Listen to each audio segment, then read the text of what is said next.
Oh, hello. My name is Louis Lafferty. And my name is Ryan Brendan. We thought that the only real way to find the meaning of globalization was to talk to the global community.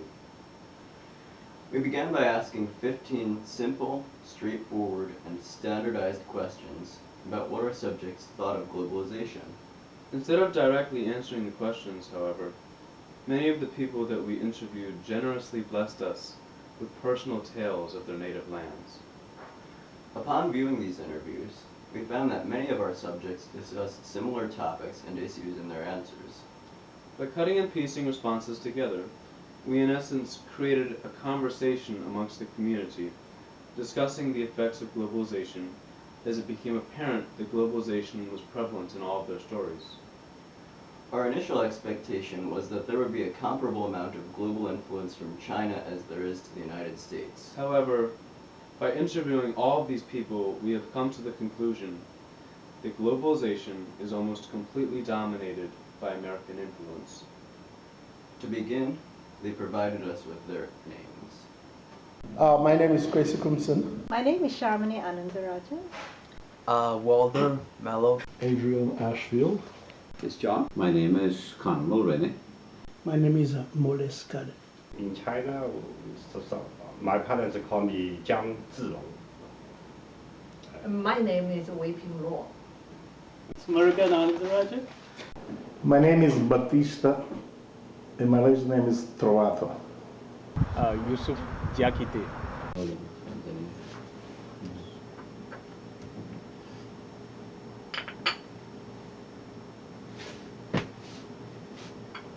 We then asked them whether they lived outside of the United States. I live in China. I come to United States about 13 years ago in 1999. I live in Shanghai, China. This is one of the biggest cities in China. Mali, so West Africa. Bermuda and all over Scotland. Ireland. And Haiti. I was born in Malaysia, and I went to England to study my undergraduate. I live in Cape Verde Islands. I used to live in Sicily, in Italy, Milan. I have been in Germany. Outside the United States, I grew up in Ghana, in West Africa, and I lived in England. I'm from Sri Lanka, and I lived in England.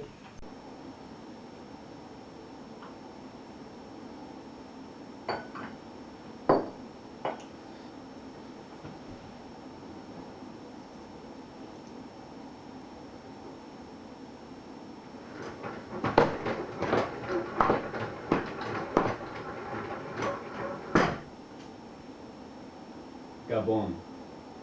Nice. You again.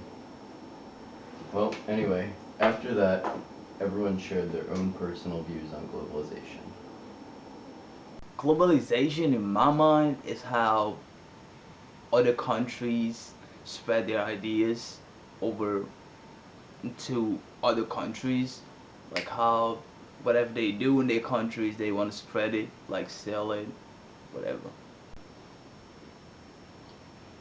The inevitable result of the way politics and finance has gone, allowing countries to make use of cheaper labour in other countries. Very much a mixed blessing, obviously. Globalization, I think, is the free movement of capital and labor and technological know-how around the world. To me, globalization is, world becoming smaller and smaller.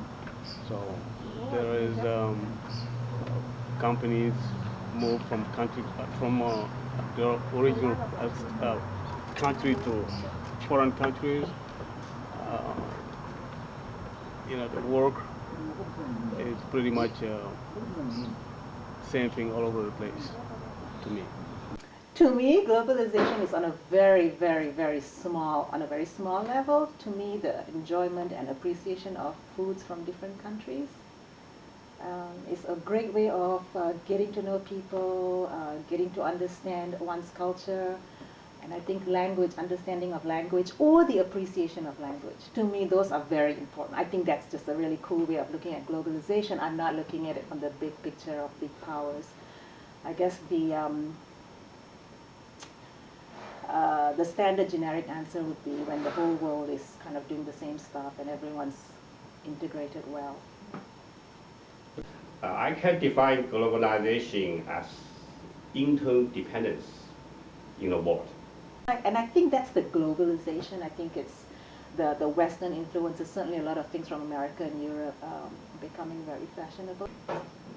Coming here, getting involved with America, coming to this country and fitting into the culture and the change and the global change and everything out there. Well, with the internet and modern day electronics, it's basically just the unification of cultures around the world.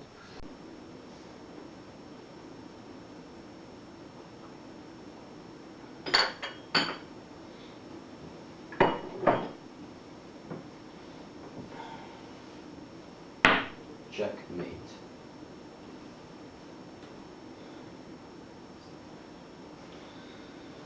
Our subjects began to talk about the detrimental effects of globalization, which range from environmental devastation to poverty and exploitation to tax issues. About the people start cut the tree. Most important negative issue is air pollution. See, when you keep cut the tree, you cannot have no, the wind that come in easy, you know, is a lot of problems.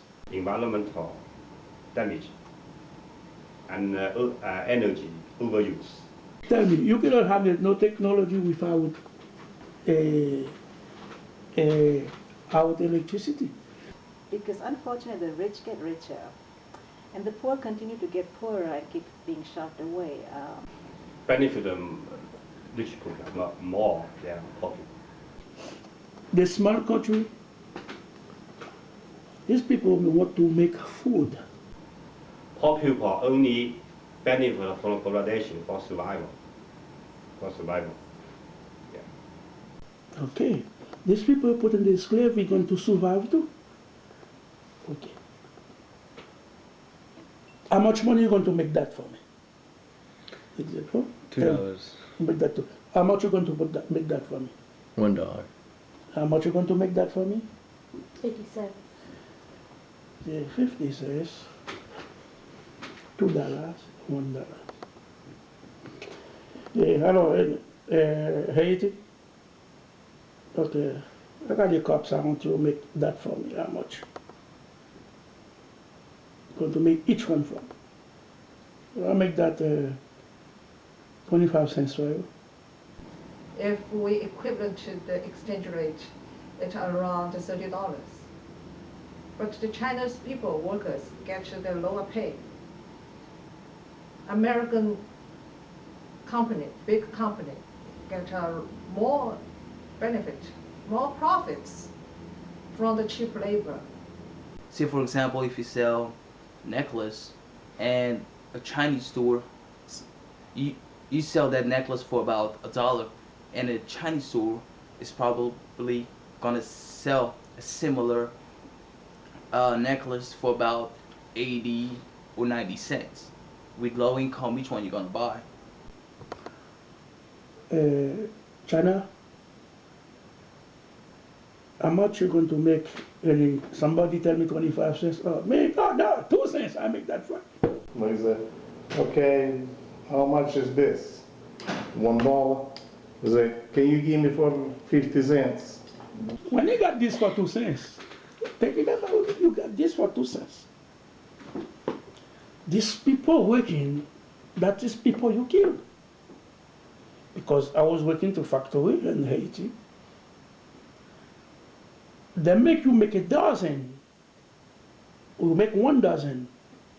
You got to pay 1 cent by dozen. from trade, American people, American government get more benefits than China people. China got 1 cent by 2 dozen when you make the 2 dozen. Yeah. So globalization increase exploitation. Another factory call you, ah man, you pay too much money. 2 cents for these cups? No. I make it 3 cups for 1 cent for you. What they got is they got it, how about working machine? That's it. And what they, the rich people said, okay, I need free exchange. United States government and a big company take advantage of globalization to exploit poor country people. Before me though there were not that much taxes. So now I guess they say United States, you know, nice country, well, let's go do like United States. That's why now they get taxed like United States. And Ghanaian people who they will never pay tax that way. You're going to the soccer match, how much is this thing? This thing, example, $4.99. They don't want to tell you $5. $4.99. And they say, okay, now you pay tax. Is it 5 something?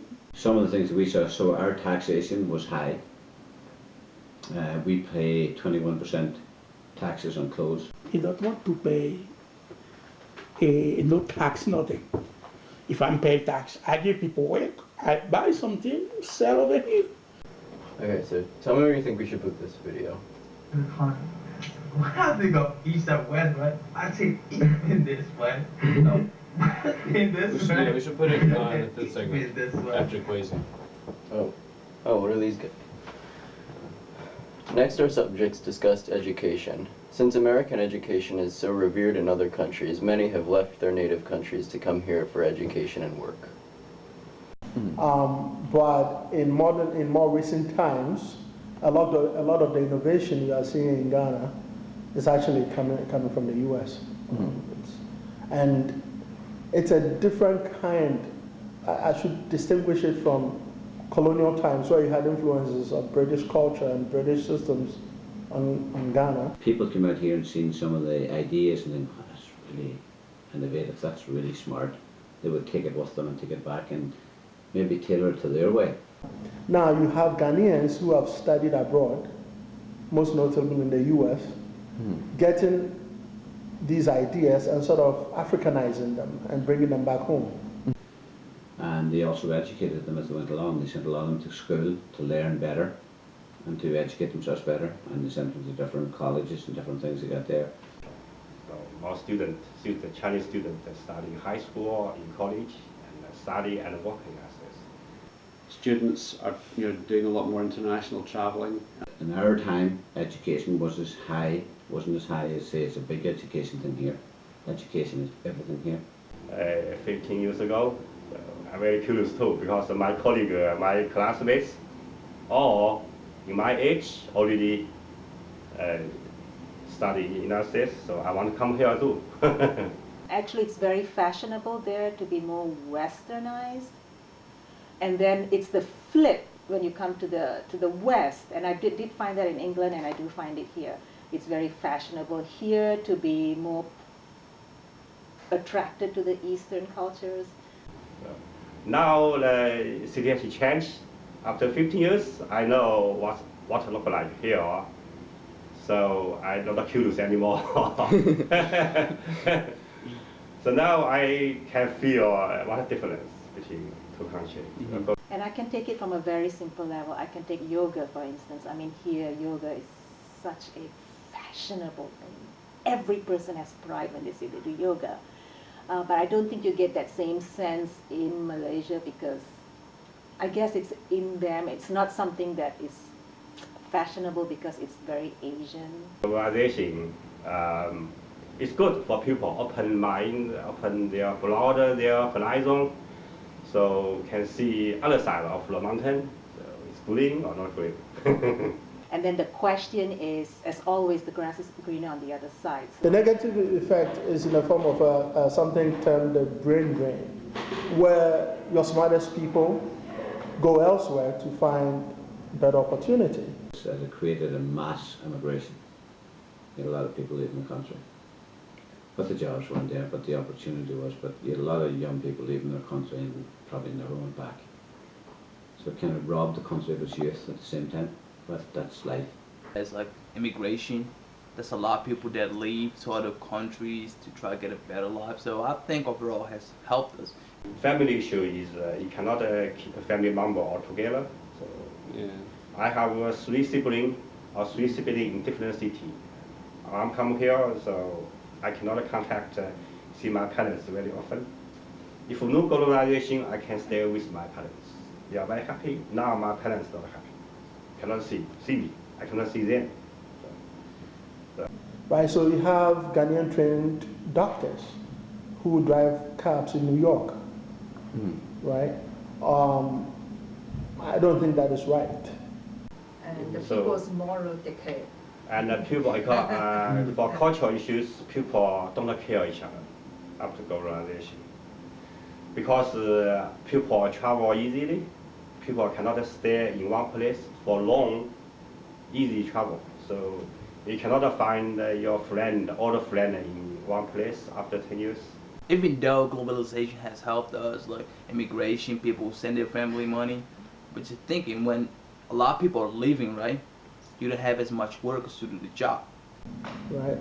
But for some of these people, they feel that driving a cab in New York is going to give them access to the so-called American dream, so they're going to find better opportunity than practicing medicine in Ghana.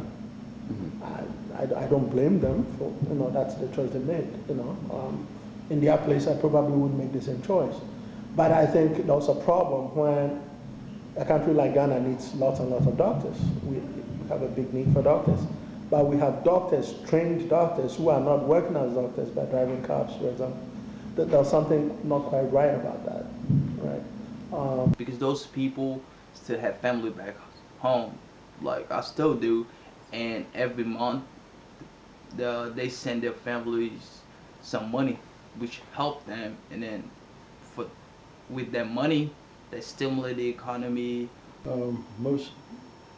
Much of the manufacturing disappeared. Is what happened, as indeed it's disappeared in this country. In Scotland, a lot of jobs have gone elsewhere because it's cheaper employment, as it is in the US. Cheaper to employ people elsewhere to make your products.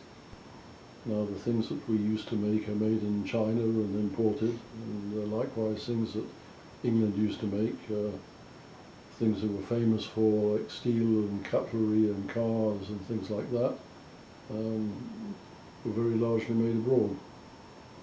By people begin to think sometimes that their American education or the way things are done in America is superior to the way things are done locally in Ghana, right? And that informs an attitude that I don't think is healthy.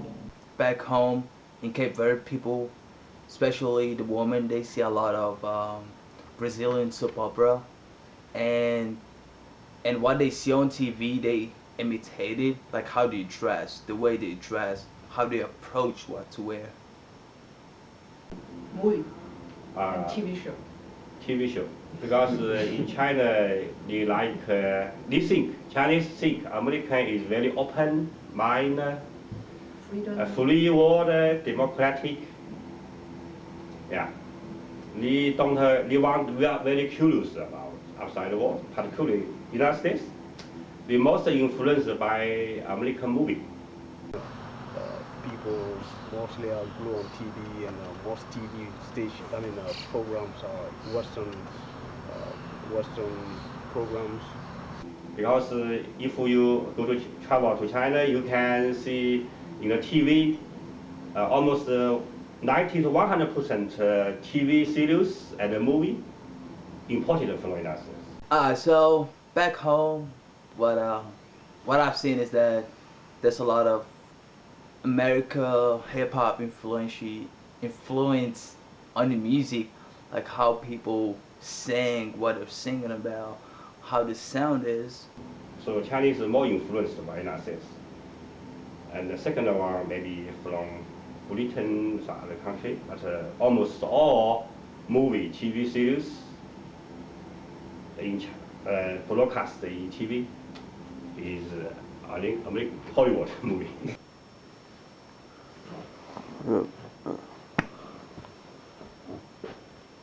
6 days before the Passover, Jesus came to Bethany, where Lazarus had been raised dead. Louis, Yeah? are you reading the Bible? Yes, I am. Well, several of our subjects believed globalization was increasing at a rate beyond control, and it needs to be slowed down or stopped completely. Because somebody came here, saw it, and took that idea back and used it in Ireland. So what you say is they jump, in Sri Lanka, they jump over a lot of the technological advancements and they go at a higher level. Whereas you struggled to change your old computers and change up because you were the birth of computers in this country. So you had time to move it up and you had to fix this down here.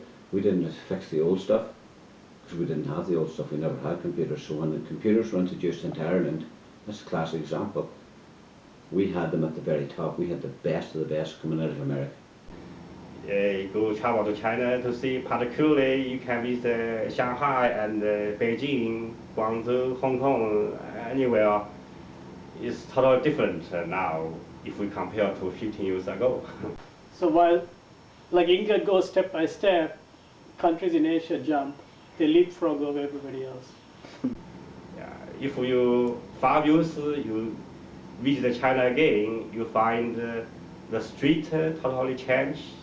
Well, hopefully it slows down a bit and all the building gone. things have to happen at a gradual level. I can tell you, I can use this word. Here, Totally changed. obsolete. In China, a revolution. Think about it, globalization here, advancement here, it took over the years. Every day. If I go back China, I can't recognize the street where I lived, I grew up. It should be a bit slow, I think. I still don't understand why it developed too fast. Too fast. Too fast. Change rapidly every day. Unbelievable. Problem is, in those countries when it leapfrogs, it also creates a lot of corruption.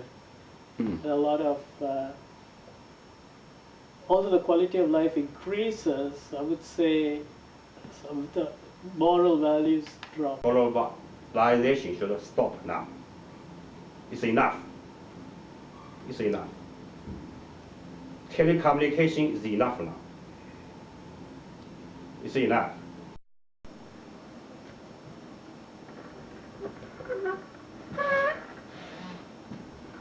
All right. How are you? Fine. What you thinking about? I'm looking at countries. You know, the United States is probably my favorite country. It is shown here that the United States is the most dominant force behind globalization.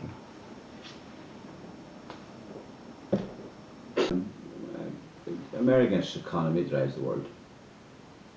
I mean, if you have a small problem here in your economy, say like we'll reflect it as a nose, like a sneeze, it's a full-blown flu in Europe. And I think they try to do like United States system about anything. I remember when I was teenage, for drink and drive, we had no point on the license, nothing, we just drive and drink and speed. Now they got point, so you know, it's like United States. Most people tend to look at globalization as a kind of Americanization of the rest of the world.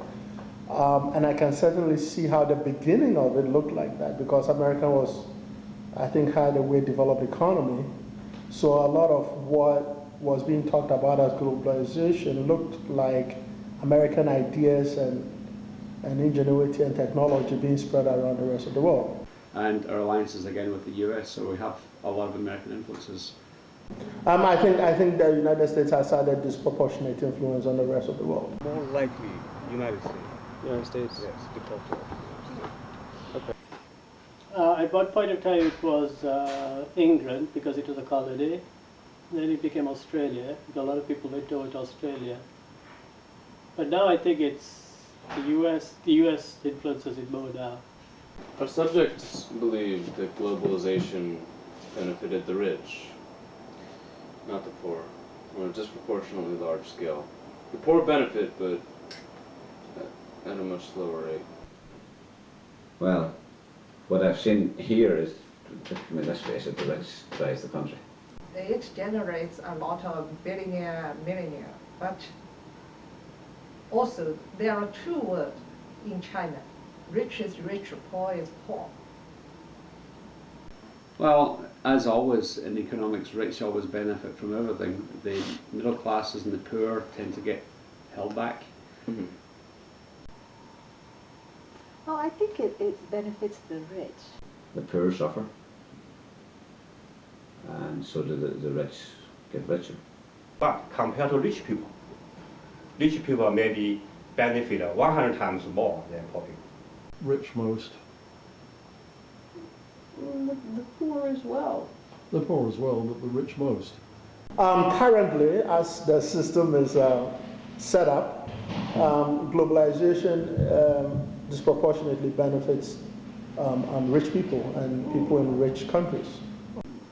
While the big Wall Street people are having a great time on their yachts and their whatever else, with the extra bonuses and that kind of thing. It doesn't have to be Wall Street, it could be anywhere.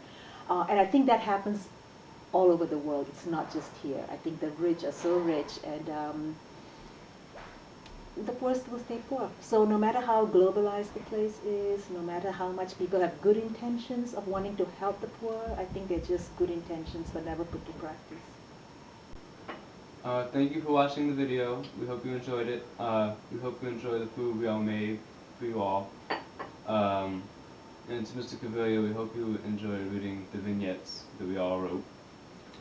And since we'll both be graduating in just a few days, we're probably never going to see any of you again, so we would like to say goodbye. It was good to be in class with you. Farewell. Tell us what we say? Hope you all have a good life. Seniors, sophomores, and Mr. Cavilla. We got love for all of you. Ooh. Every God single bless. one. Peace. Peace.